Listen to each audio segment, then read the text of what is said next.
The Washington, D.C. congressional hearing room buzzed with tension, its heavy air thick with the weight of a brewing storm. Jasmine Crockett sat at the witness table, her eyes fierce, her hands steady, ready to face a House committee on government oversight. Across from her, Karoline Leavitt, the White House press secretary, stood at a podium, her face cold, her voice sharp. The room was packed, reporters, aides, lawmakers, all waiting for a fight.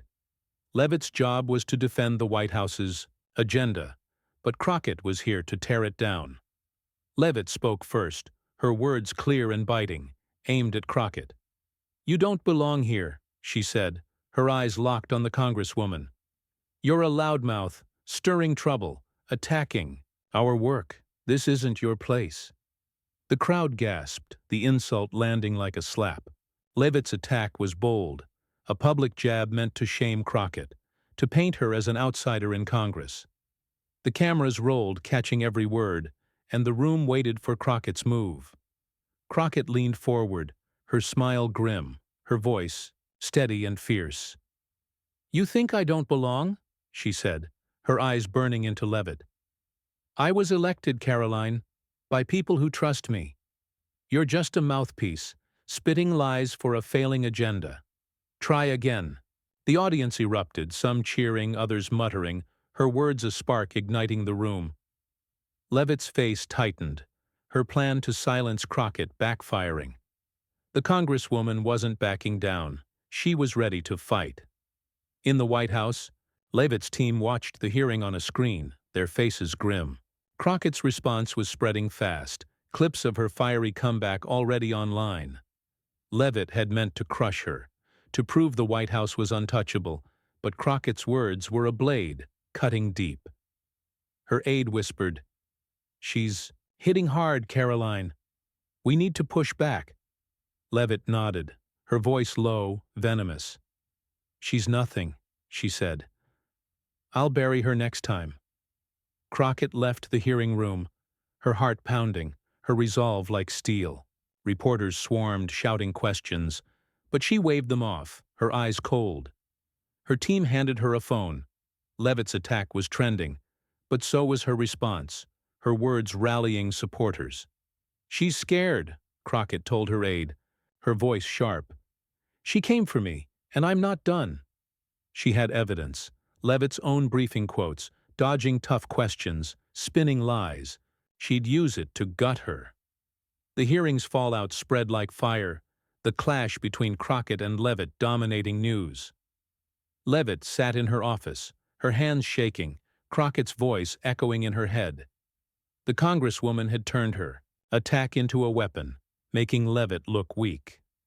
The White House wanted blood, and Leavitt was their soldier. "She won't last," Leavitt muttered, her eyes hard. The stage was set for a brutal war, and Crockett's next move would shake the nation. Crockett stormed through her congressional office, the echo of Karoline Leavitt's attack. "You don't belong here," still burning in her ears. Her desk was piled with papers, evidence of Leavitt's White House briefings, each one a web of half-truths. Her team huddled around a laptop, replaying the hearing clip where she'd fired back, her words sharp and fierce, rallying supporters nationwide. Her phone buzzed with alerts. Leavitt's team was spinning the clash, calling Crockett a disruptor unfit for Congress. She smirked, her voice clear and cold. "She's digging her own grave," she told her aide. "I'm ready to push her in." In the White House, Leavitt stood in a briefing room, her face pale, her eyes hard, as she faced a wall of reporters. The hearing fallout was everywhere. Crockett's comeback had made Leavitt a target, her attack backfiring. Her boss demanded a counterstrike, and she was ready. "Crockett's a fraud," she said, her voice sharp, her words aimed at the cameras. "She's all talk, no results, stirring chaos to hide her failures." The room buzzed, reporters scribbling, but Leavitt's hands shook, Crockett's fierce glare haunting her.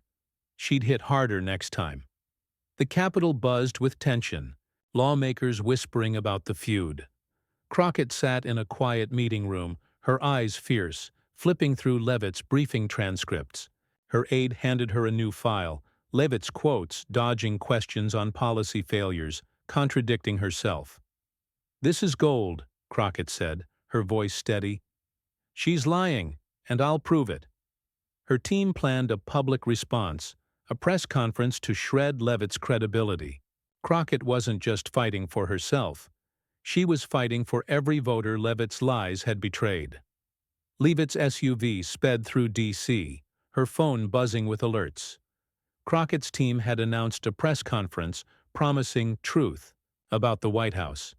Her stomach twisted, her voice a low snarl. "She's bluffing," she told her aide. "She's got nothing." But doubt gnawed at her. Crockett's hearing performance was too sharp, too calculated. Leavitt's team dug for dirt, old Crockett votes, anything to paint her as a hypocrite. "I'll crush her," Leavitt muttered, her eyes cold, her heart racing as the press conference loomed. Crockett stood in her office, practicing her speech, her voice fierce and clear. The press conference was hours away, and she'd use Leavitt's own words to gut her. Her aide rushed in, breathless, with news. Leavitt was planning a rival briefing, a desperate bid to steal the spotlight. Crockett laughed, her eyes blazing. "Let her try," she said. "I'll bury her in front of everyone." Her evidence was a weapon, her resolve a fire, and Leavitt's attack had only made her stronger. She was ready to shock the nation. The D.C. press corps gathered in a crowded hotel ballroom, cameras rolling, the air electric with anticipation. Crockett's press conference was about to start, but Leavitt's briefing was streaming live across town, her voice sharp, accusing Crockett of dividing America. The crowd murmured, some cheering for Crockett, others skeptical. The tension, a living force. Crockett stepped to the podium, her eyes fierce, her folder of evidence in hand, ready to unleash a response that would leave Leavitt in ruins.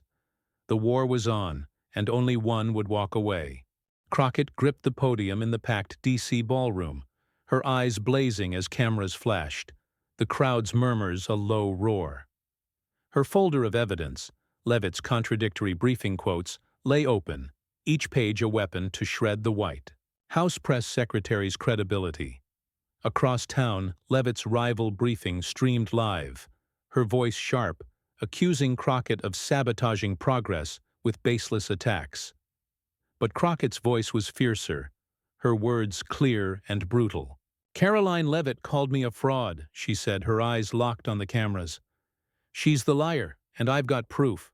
The crowd cheered, her fire igniting them. In the White House briefing room, Leavitt stood rigid, her face pale, her hands trembling as she spoke to reporters. Crockett's press conference was stealing her thunder, clips of her speech spreading fast. Leavitt's attack, "Crockett doesn't belong here," had backfired, and now the congresswoman was hitting back with evidence. Leavitt's voice cracked, her words sharp but desperate. "She's twisting facts, dodging her own record," she said, her eyes darting to her aide, who signaled Crockett's event was dominating coverage. Leavitt's heart sank, but she wouldn't yield. The ballroom erupted as Crockett held up a transcript, her voice booming, her words cutting like a blade. "Leavitt lied here," she said, pointing to a quote where Leavitt dodged a policy failure blaming others. "She's not serving truth, she's serving power, and I'm here to stop her." The crowd roared, some standing, their cheers a battle cry. She flipped to another page, a Leavitt claim contradicted by public records. "This is who says I don't belong?" Crockett said, her eyes fierce. "She's the one who doesn't." The room shook, her evidence a gut punch. Leavitt's briefing room grew tense, reporters whispering as Crockett's words streamed on their phones. Her evidence was damning, her attack relentless, and Leavitt's team scrambled to counter. An aide slipped her a note. Crockett's team had leaked more documents, exposing Leavitt's missteps. Leavitt's voice faltered, her eyes hard, her words venomous. "Crockett's a hypocrite," she spat. "I've got her votes, her failures, and I'll show the world." But her confidence cracked, Crockett's fire burning hotter than her. Own Crockett faced the ballroom crowd, her heart pounding, her resolve like iron. Reporters shouted questions, but she raised a hand, her voice steady. "Leavitt's out there lying again," she said, her eyes blazing. "She's got nothing but excuses, and I'm done with her games." Her team fed her live updates. Leavitt's briefing was floundering, her attacks falling flat. Crockett's evidence was airtight, her words a flamethrower, and she wasn't stopping. She'd make Leavitt pay for every word, every jab, until her name was dust. The D.C. streets buzzed with the feud's fallout. News screens flashing Crockett's press conference, drowning out Leavitt's briefing. Leavitt stormed out of her room, her face a mask of rage, her aide trailing. "She's winning," the aide whispered, showing clips of Crockett's roaring crowd. Leavitt's hands shook, her voice a snarl. "I'm not done," she said, her eyes cold. "I'll face her myself. End this now." The stage was set for a final clash, Crockett's shocking response a fire that would leave only one standing, and Leavitt was walking into her inferno. The D.C. ballroom's lights burned bright as Jasmine Crockett stepped away from the podium, her press conference still ringing with the crowd's roars. Her evidence against Karoline Leavitt, damning transcripts, exposed lies, had shredded the press secretary's credibility, and the nation was watching. Her phone buzzed with alerts. Leavitt's briefing had collapsed, her desperate attacks drowned out by Crockett's fire. Crockett's eyes gleamed, her voice sharp as she told her aide, "She's crumbling. I'm not done." Her fight wasn't just for herself. It was to bury Leavitt's name forever. Leavitt stormed through the White House, her face a mask of fury, her heels clicking on the marble floor. Reporters' questions echoed in her head, their screens flashing. Crockett's press conference, her evidence a public execution. Leavitt's team huddled in a corner, their faces grim, handing her a tablet with Crockett's latest clip. "Leavitt's a liar who doesn't belong."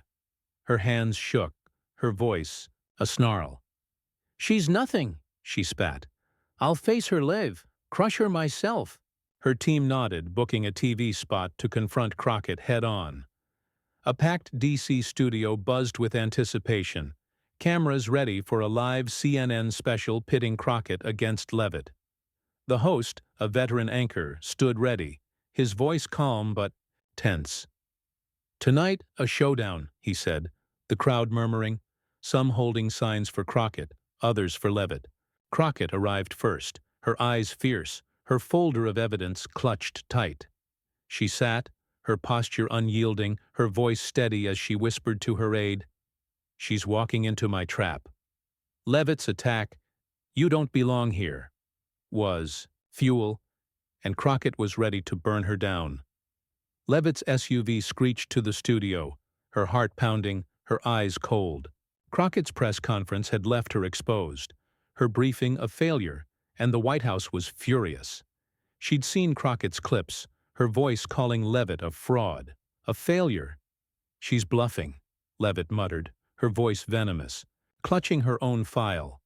Old Crockett votes she'd spun as anti-American. She'd used them to gut Crockett live, to prove who really belonged. She stormed inside, her resolve a desperate fire, ready to fight or fall. The studio lights flared, the crowd's cheers a battle cry as Crockett and Leavitt took their seats, inches apart, their eyes locked in mutual hate. The anchor spoke, his voice sharp. "Karoline Leavitt called Jasmine Crockett unfit for Congress," he said. Jasmine fired back with evidence. Now, they face off. The crowd roared, split between cheers and jeers, the tension a living force. Crockett leaned forward, her voice clear, brutal. "You said I don't belong, Karoline," she said, her eyes blazing. "But you're the liar, and I've got the receipts to prove it." Leavitt's face tightened, her voice a hiss, her hands shaking as she clutched her file. "You're a fraud, Crockett," she spat, her eyes hard. "I've got your votes, your failures, showing you're the one who doesn't belong." The crowd gasped, then erupted, the divide a bleeding wound. Crockett's smile was ice, her voice steady, her evidence ready to strike. The stage was a furnace, the clash a war, with no mercy, and Crockett's next move would shake the nation to its core, leaving Leavitt in ruins. The CNN studio was a cauldron of hate, the air thick with the fury of Jasmine Crockett and Karoline Leavitt's final clash. The crowd's roars shook the room, split between Crockett's fierce supporters and Leavitt's desperate defenders. Crockett sat tall, her eyes blazing, her folder of evidence, Leavitt's lies, her dodged questions, open like a loaded gun. Leavitt faced her face pale, her hands trembling, her file of Crockett's votes a weak shield. The anchor stood between them, his voice sharp, barely containing the chaos. "This is it," he shouted. "Crockett versus Leavitt. No holding back." The lights burned, the stage a killing field.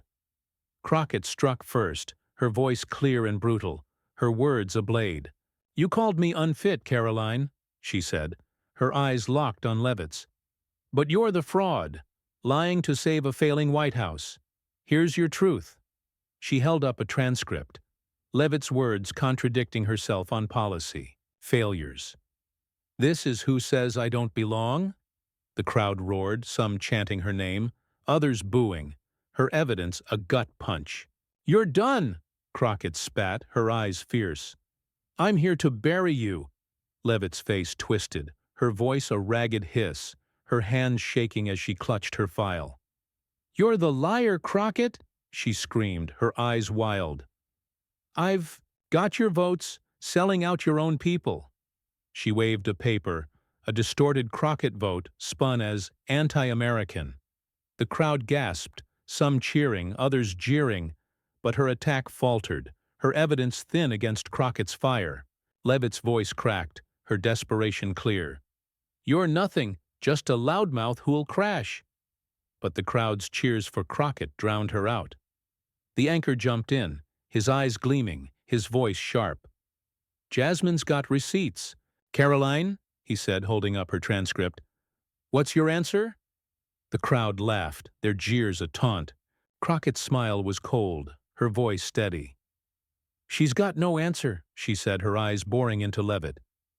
"She's a mouthpiece, out of lies, out of time." She pulled another document, a Leavitt briefing dodging a scandal exposed, as a lie. The audience erupted, her evidence a final nail, Leavitt's credibility in ashes. Leavitt lunged forward, her voice a broken howl, her face inches from Crockett's. "You're finished, Crockett," she spat, her words venom. "I'll ruin you, your career, your name." The crowd gasped, the tension suffocating, but Crockett didn't flinch, her voice low, lethal, her eyes burning with hate. "Ruin me," she said, her words a death knell. "You're already ruined, Karoline. I've exposed you and you're nothing." The audience screamed. The studio a furnace, Leavitt's last stand crumbling under Crockett's relentless fire. The anchor stood, his voice sharp, the crowd on its feet, their roars apocalyptic. "It's over," he shouted, but Crockett raised, a hand, her voice a guillotine. "You don't belong, Karoline," she said, her eyes cold. "I've broken you, and I'll keep breaking you until you're gone." She turned, storming off the stage, her evidence a smoking gun. Leavitt stood frozen, her face a ruin, her name a curse. The crowd's cheers followed Crockett, a requiem for Leavitt's career, as the lights died, leaving her alone in the wreckage of Crockett's ruthless victory.